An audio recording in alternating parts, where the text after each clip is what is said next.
C'est Le secret idéal, roman de suspense psychologique, avec Jesse Hunt, tome 11, écrit par Blake Pierce, lu par Caroline.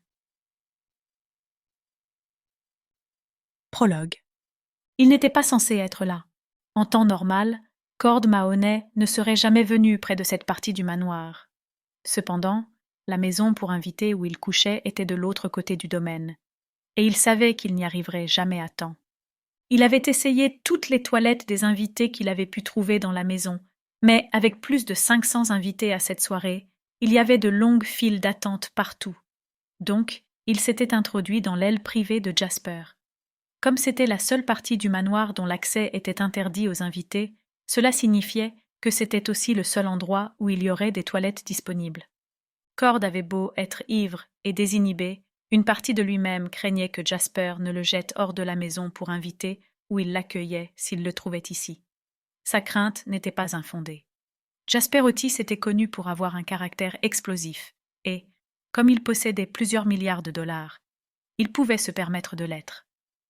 Cependant, quand il faut y aller, il faut y aller. Ainsi, Cord passa en trébuchant les portes en acajou qui menaient à l'aile privée de Jasper et traversa discrètement mais maladroitement l'immense chambre de Jasper en se dirigeant vers la porte fermée qui, espérait-il désespérément, cachait des toilettes. S'il n'y avait pas de toilette à cet endroit, il en serait réduit à utiliser une poubelle. Il poussa la porte, alluma la lumière et faillit pousser un cri de joie quand il vit la cuvette. Il se précipita vers elle et se soulagea juste à temps, même s'il ne visait pas très bien parce qu'il titubait sans le vouloir. Ensuite, il alla au lavabo pour se laver les mains. Quand il se les sécha, il jeta un coup d'œil dans le miroir et vit la grande douche derrière lui. Elle avait à peu près la taille d'un sauna, et un banc en marbre avait même été intégré au mur du fond. Alors, il remarqua autre chose. D'abord, il douta avoir bien vu, peut-être parce que la pièce tournoyait légèrement. Cependant, quand il plissa les yeux, la chose était encore là. Allongée sur le sol de la douche près du banc, il y avait une femme qui portait seulement un soutien-gorge et une longue jupe noire fendue sur le côté. Elle semblait avoir perdu connaissance. Cela n'aurait pas étonné Cord. Les fêtes de Jasper étaient connues pour toutes sortes de folies, des orchestres live, des quantités illimitées d'alcool, de grandes quantités de drogue, des jeunes femmes en bikini et parfois quelques orgies. Donc, voir une femme à moitié nue, inconsciente dans une cabine de douche, n'était pas aussi choquant que certains pourraient le penser. Ce qui était choquant, c'était de la voir comme ça dans la douche de Jasper. Cord appela discrètement la femme pour voir s'il pouvait la réveiller, mais elle ne réagit pas. Comme elle était allongée sur le dos, elle risquait de s'étouffer si elle vomissait. Donc, Cord jeta un coup d'œil à travers le verre pour s'assurer qu'elle ne vomisse pas. Il ne vit rien d'autre qu'une femme raisonnablement séduisante de guère plus de 40 ans. Elle n'était pas une fille en bikini, mais, aux fêtes de Jasper, on trouvait toutes sortes de femmes. Ce que Cord remarqua, c'était qu'elle avait la tête penchée à un angle étrange, qui lui laisserait un torticolis grave quand elle se réveillerait. Il décida que, en tant que gentleman, il se devait de la secouer légèrement pour qu'elle puisse changer de position. Donc, il ouvrit la porte en verre, se pencha et secoua doucement la femme à l'épaule. Elle avait la peau mouillée.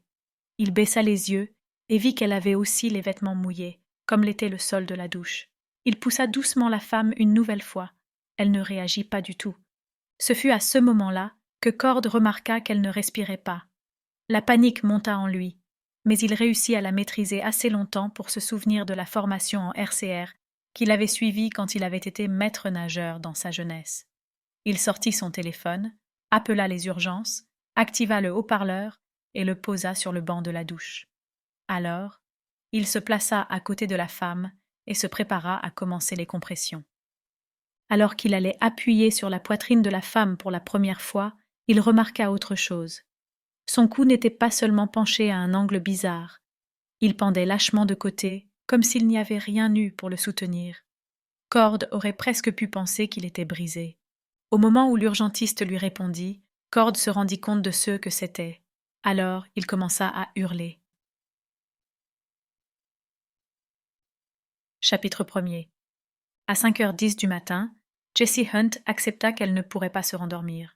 De toute façon, elle s'était réveillée à 4h et elle ne voyait aucun intérêt à rester au lit, surtout aujourd'hui. Donc, Elle se leva et se rendit discrètement dans la cuisine pour faire le café. La demi-sœur de Jessie, Hannah, ne se levait jamais tôt quelles que soient les circonstances, et certainement pas un dimanche. Nous espérons que vous avez apprécié cet aperçu. Pour continuer à écouter ce livre audio sur Google Play Livres, utilisez le lien dans la description de la vidéo.